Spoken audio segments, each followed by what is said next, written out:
Empty world facts के मुअज़्ज़ज़ दोस्तों, मैं हूँ मारिया ताहर। इब्राहिम रईसी की हेलीकॉप्टर हादसे में हलाकत के बारे में हमें अब तक क्या मालूम हुआ है?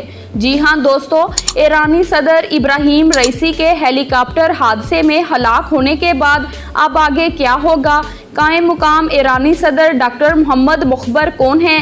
हेलीकॉप्टर हादसे में हलाक होने वाले ईरानी वज़ीर ख़ारजा कौन थे?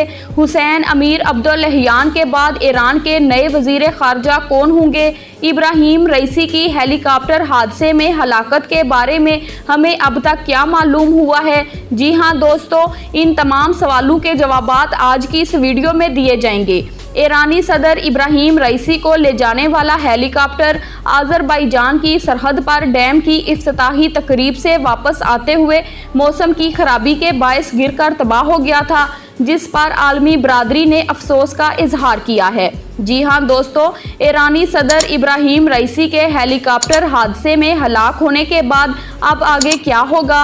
ईरान के सदर इब्राहिम रईसी की हेलीकॉप्टर हादसे में हलाकत के बाद मुल्क के नायब सदर मोहम्मद मुखबर ने 2 माह के लिए मुल्क की सदारत संभाल ली है।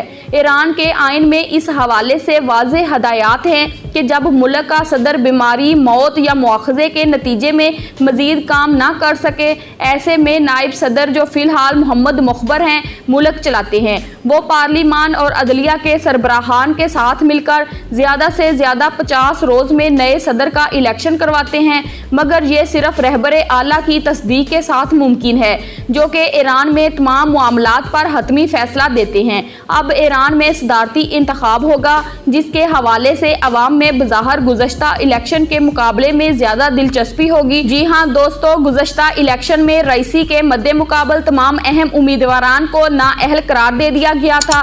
महज 30% अहल वोटरों ने इलेक्शन में हिस्सा लिया था, जबकि अक्सरियत ने इलेक्शन का बाइकाट किया था।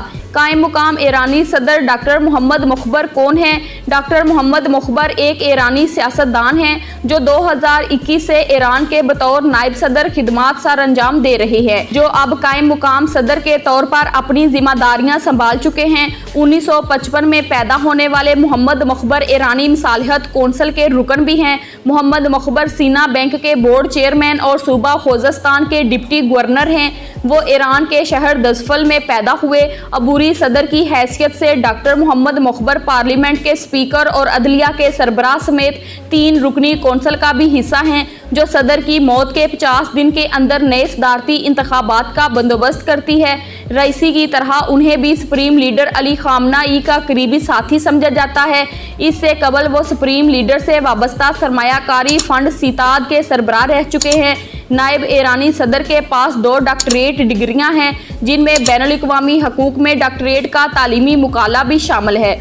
उन्होंने मैनेजमेंट में डॉक्टरेट की डिग्री भी हासिल की है। मोहम्मद मुखबर ने ईरान इराक जंग के दौरान पासदाराने इनकलाब की मेडिकल कोर में एक अफसर की हैसियत से भी खिदमात सर अंजाम दी। अक्टूबर 2022 में उन्हें पासदाराने इनकलाब के सीनियर ओहदेदारों और सुप्रीम नेशनल सिक्योरिटी कौंसिल के एक ओहदेदार के साथ मॉस्को भेजा गया, ताकि रूस को ड्रोन्स और ज़मीन से ज़मीन पर मार करने वाले मिसाइल भेजने के मुआहदे को हतमी शक्ल दी जा सके।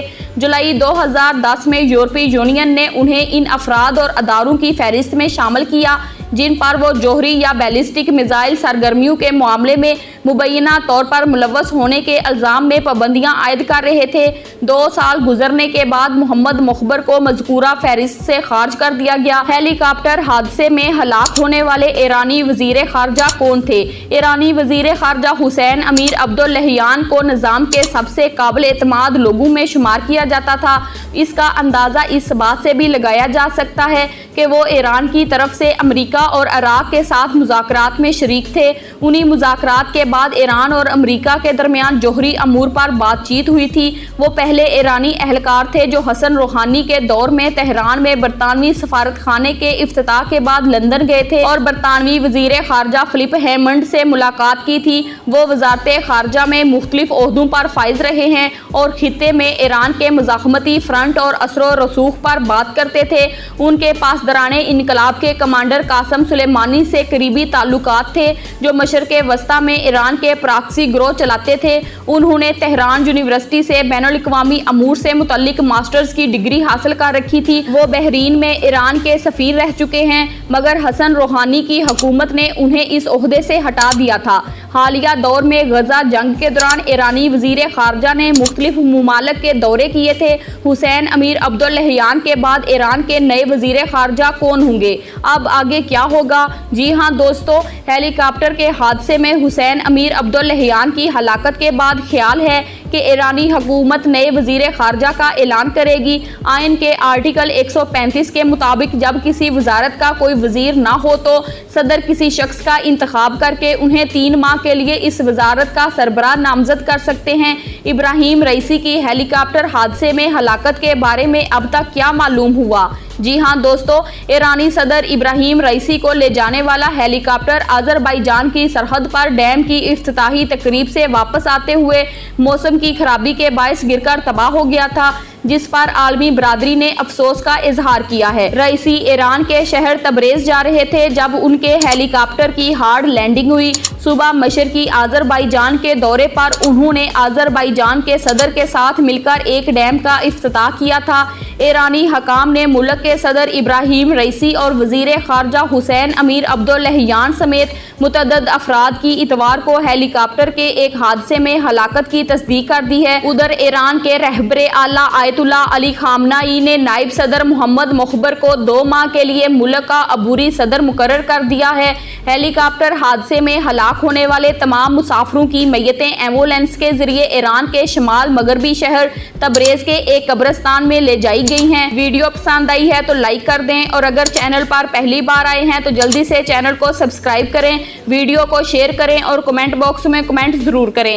Thanks for watching my video.